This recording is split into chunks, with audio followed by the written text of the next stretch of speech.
people like me. You need people like me so you can point your fucking fingers and say, that's the bad guy.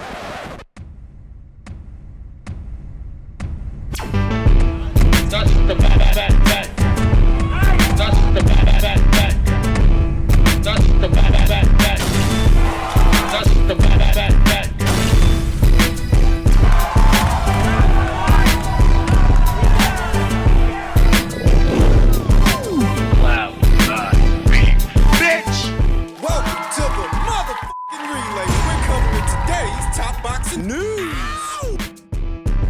Okay, we'll start with this. Ahead of her upcoming fight with former two-time WBO champion Christina Linardatou, Michaela Mayer says, I am in a new division now. I have a new path, and I'm not going backwards for Baumgardner. I'm not going back down to 130. Fighting back in the United Kingdom again is all part of the plan. Top Rank knows how much the UK fans took to me when I was there for the Baumgardner fight, and my publicist assigned to me by Top Rank is also from the United Kingdom, and she was also pushing for me to fight there again. I had the option of fighting in America on April 1st as the co-main event for the Robeisy Ramirez versus Isaac Dogbo fight in Tulsa, Oklahoma, but as when I fought Baumgardner in the UK, everything goes through me. So I chose to listen to my publicist and continue to build on my momentum in the UK. So I could fight here in Oklahoma as the co-main event or go back to the UK and fight on a much bigger card and double my audience with it being on BT Sport as well as ESPN+. So why wouldn't I do that? Top Rank thinks it's a good idea. Yeah, when you put it that way, I think it's a good idea too. Joyce versus Zhang is a bigger card than Dogbay versus Ramirez. Heavyweights are going to get more eyes on them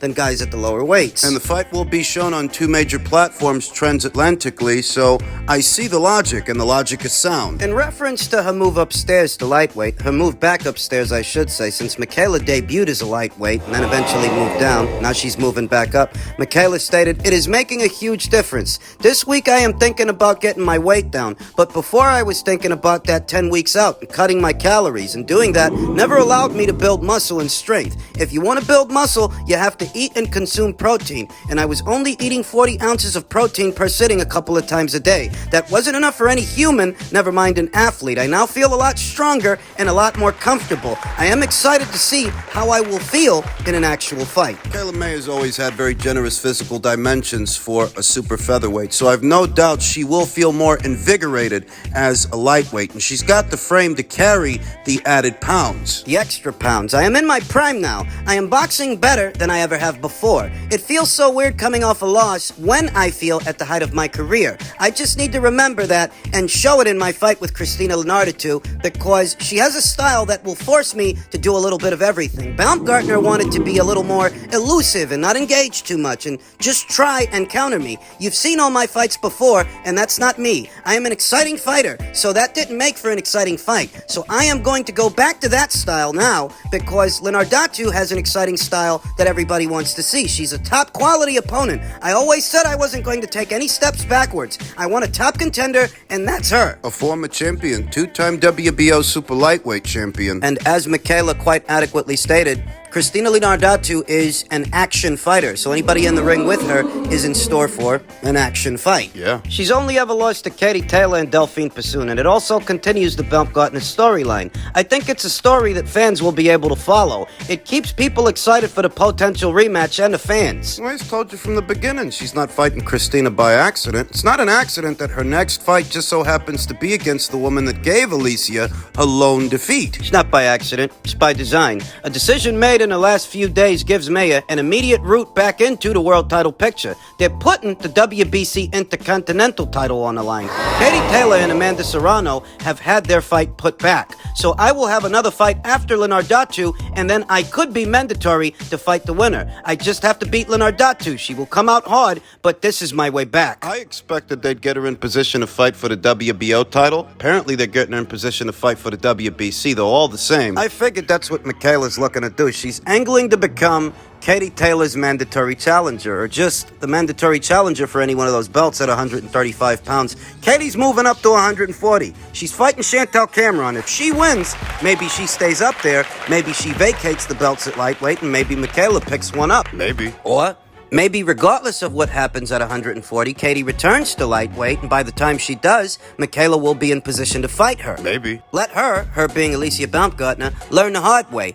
If she wants to shut down the rematch and run around thinking that she has everything in the bag, but at the end of the day, a champion has to defend their belts and put on big fights. I am in a new division now. I have a new path, and I'm not going backwards for Baumgardner. I'm not going back down to 130. Regardless of the belts, it is taking a step backwards. I'm staying with my plan at 135, and I will continue to move up because of my body type. I still see the rematch happening, but not at 130. The fans don't give a shit what weight it's at, so it can happen somewhere down the line. But right now, I am concentrating on the goals in front of me. Be lying to you if I told you that this isn't a solid strategy, because it is. Michaela's eyeing a Katie Taylor fight, and if she can't get Katie, she can at minimum get one of Katie's belts, making her a two-division champion. One fight can't take away what I have built for myself in this sport. I am curious to see who they put in front of her. She has to continue to build up the hype. Someone like Pursoon would beat Baumgardner, and Michaela Mayer has a style that is all wrong for Baumgardner. Because Alicia's got all the belts at 130 pounds, both of those former champions are going to be gunning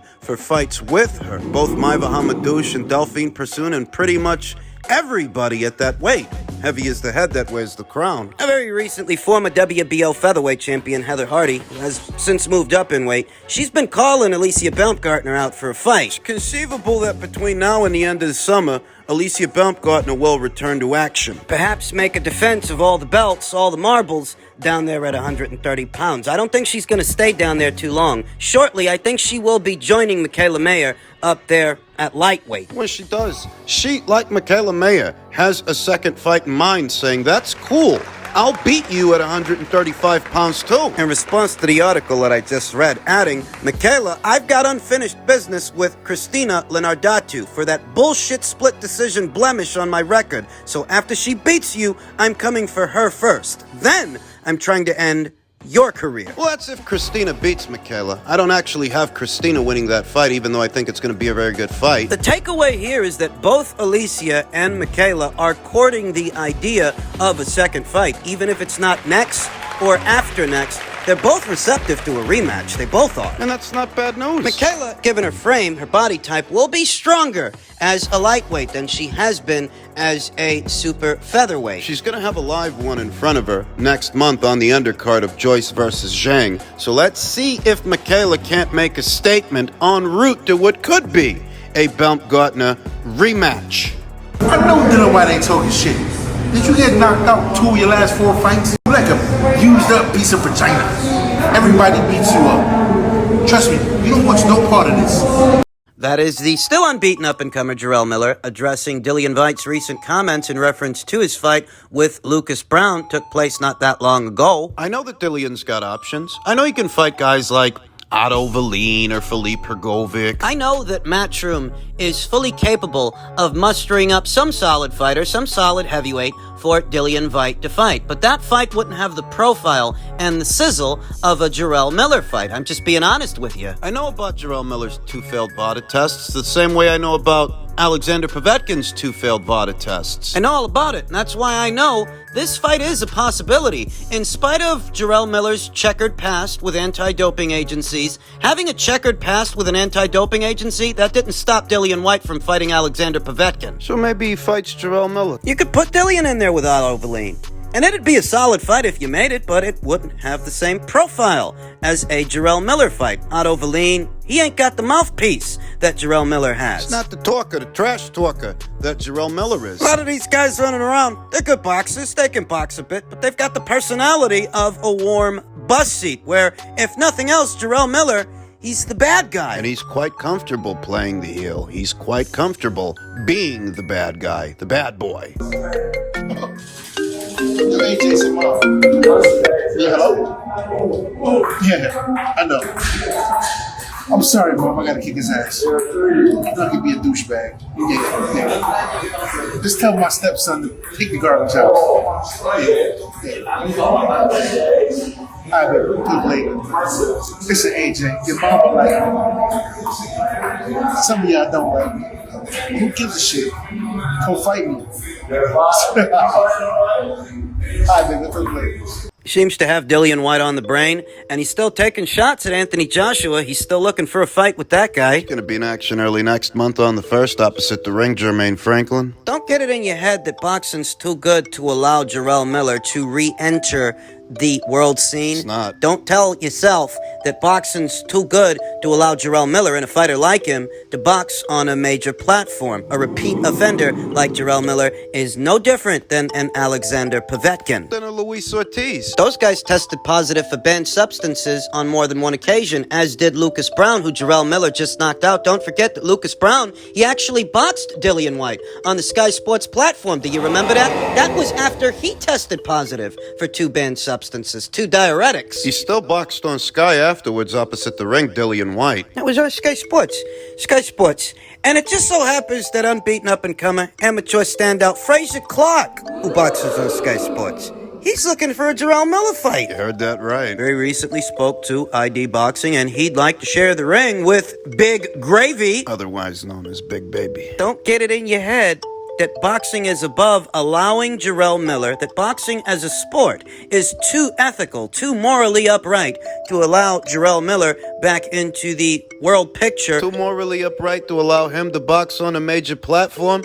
I don't think so. Now, what I do think is that he has burned bridges with Top Rank, and they don't have immediate use for him at this time, so I don't expect Jerrell to pop up over there. But I told you before, in the United Kingdom, it's a different kettle of fish. I could see him showing up on Queensberry and BT. I could see him showing up on Sky Sports and Boxer, even if in some ways he has burned bridges with Eddie Hearn. You're telling me that if Dillian Whyte approaches both Eddie Hearn and Frank Smith and says he wants to box that guy and he wants to do it on a DAZN platform, You're telling me they're not going to do it? I feel like if Dillian Whyte pursued this fight, if he really wanted it, they'd make it happen. Might be awkward at first, but Jerrell Miller, He's got that mouthpiece, and that makes him marketable. still an unbeaten fighter, has an unbeaten record. He's still a serviceable heavyweight, albeit a limited heavyweight. But who isn't these days? And you say that he's got a checkered past, but so does Dillian Whyte. So does Tyson Fury. So do a good number of boxers that are active today, boxing on major platforms. We may be on the eve of Big Gravy's renaissance. Matchroom doesn't give him the time of day. Ben Shalom and the people over there at Sky Sports and Boxer, they might. I could see Queensberry doing the same. It's a possibility we have to entertain. And finally, in men's 136-pound news, not quite lightweight, not quite super lightweight either, Gervonta Davis says, I feel as though I'm the face of boxing right now. You're not. This is a numbers game, and the numbers themselves, they don't tell that story. There is no data that supports that. Being known as the needle mover, the ticket seller, and the star among stars, Oh, Gervonta? has always held a certain level of prestige. Up until this point, that very title has vacillated from fighter to fighter. And while the likes of Anthony Joshua, Deontay Wilder, and most notably Canelo Alvarez have all been viewed as the head honcho, Gervonta Davis firmly believes that he's usurped them He hasn't. all as the man around town. I feel as though I'm the face of boxing right now, said Davis to Showtime Sports during a recent interview. Back when Gervonta Davis was still with Mayweather Promotions, you heard Leonard Ellerbe say this to no end. That Gervonta Davis would go on to become the biggest name in the sport of boxing. As of yet, that hasn't happened. Not based on his viewing figures, not based on his metrics. He can definitely sell some tickets. Fought in several cities around the country, and at the gate, he's done fairly well, but at the box office, He's not delivering the biggest box office numbers in this market in the United States. That designation would have to go to Canelo Alvarez, and even as far as PBC fighters go, Gervonta Davis has not delivered the PBC the biggest box office numbers. not a single Gervonta Davis fight has delivered the PBC the same box office numbers that Wilder vs. Fury 2 produced, 800,000, or a little over. So Gervonta Davis can say that he feels like he's the face of boxing, but there's no evidence to substantiate those feelings, which are little more than feelings. He hopes to become that opposite the ring Ryan Garcia, but if this pay-per-view ends up doing great numbers, better numbers than any fight that Gervonta Davis has put on so far, doesn't Ryan Garcia have something to do with that? And moving forward, will Gervonta be able to put... Is he going to be able to produce those same kind of numbers moving forward? You know, whatever numbers he ends up doing with Ryan. without Ryan moving forward, assuming this pay-per-view does fairly well and assuming he actually beats Ryan? He's an egotistical little butterball. No, a lot of fighters are. He's just a stupid kid saying stupid things. He's not the face of boxing. His career is not as electric as, say, Floyd Mayweather's career was, or Oscar De La Hoya's before him, or Mike Tyson. Oh, Mike was a fucking icon. World-renowned throughout the world. Mike Tyson, who was asked if Gervonta Davis reminds him of himself, to which Mike responded, maybe just getting into trouble with the law. Other than that, no. To which Gervonta Davis himself responded, I agree. I have more skills. Yes, more what? More skills than Mike Tyson. Let me stop you right there. There is no evidence to suggest that Gervonta Davis here today is in any way, shape, or form a more skilled fighter than Mike Tyson, because Mike Tyson's career accolades before... Many years. Years before. He was the same age that Gervonta Davis is now. What's Gervonta, 27, 28 years old? At 20 years old, just 20 years old, Mike became a heavyweight champion. By age 21, he was an undisputed champion. He's been a two-time heavyweight champion overall. What the fuck has Gervonta Davis done that compares? I mean, seriously, throughout the entirety of his career, what has he done? What's the biggest testament to Gervonta Davis' skills? Fighting guys like Gamboa, guys like Isaac Cruz? This little butterball's been holding on to a Happy Meal belt since 2019. A secondary title, a lesser version of the title that Devin Haney currently holds. What is the testament to Gervonta Davis' skill? This is just as, if not a more tenuous claim than when he says he's the face of boxing. What makes you so fucking skilled? The catch weight you imposed on Ryan Garcia with the rehydration clause? You gotta do all this to a guy who's barely a contender because of how fucking skilled you are? Give me a break. Stylistically, Gervonta Davis and Mike Tyson, they're nothing alike. They got different base styles. Mike Tyson was your, according to Hoyle, mid-range to inside pressure fighter and a high-level pressure fighter. There are levels to the game. Spectacular head movement and upper body movement, fighting on a swivel while closing the distance to unleash very hard shots mid-range to inside. And Mike's variety of punches, whether you're talking about left hooks, looping rights, Uppercuts up the middle to split the guard. the foot speed this guy had to be able to catch up to and keep on his opponents, keep the pressure on, phenomenal. A phenomenal physical specimen and a very high-level